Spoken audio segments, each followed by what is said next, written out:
Now the John Faber Award for Best Photography in Newspapers, which is sponsored by the Coca-Cola Company.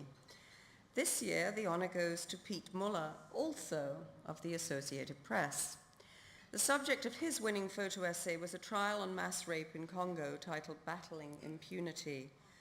Muller has trekked all the way from southern Sudan via Nairobi to be with us this evening. Please welcome him.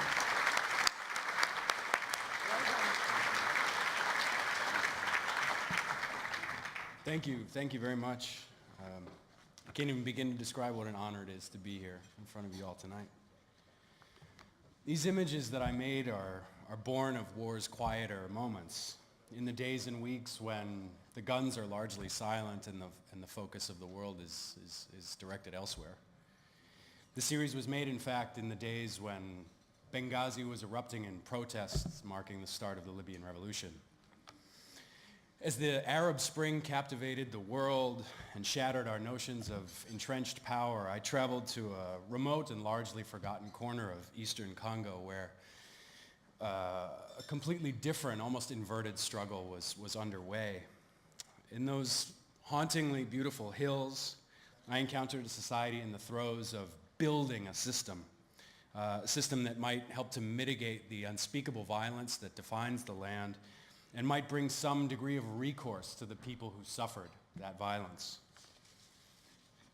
In a small room on the mountaintop village of Fizi, where just a few weeks before a group of soldiers had raped more than 50 women on New Year's Day, I made a portrait series of the survivors of that horrific event.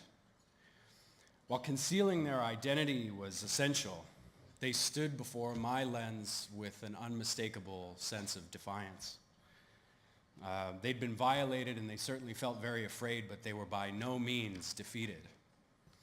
I guided them as I made these portraits very carefully, quite acutely aware of the trauma and violence that they'd suffered at the hands of my fellow men. And in those moments there with those women on that hilltop, I felt a very profound sense of shame to call myself a man in those moments. I hope that these images, when they're sort of taken together as a series, sort of reflect the concurrent devastation and strength that I often find in these types of situations.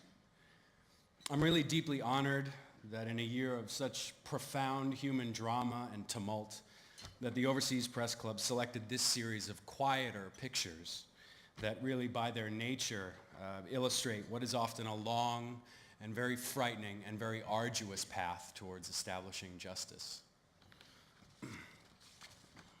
Thank you very much for having me here tonight, and thank you to the outstanding team at the Associated Press for making this possible. I'd also like to thank the Open Society Institute, or Open Society Foundation, and the American Bar Association, and other international groups who are working devotedly to providing justice and protection initiatives in Eastern Congo. The work that they're doing is far more important than my own. So thank you very much.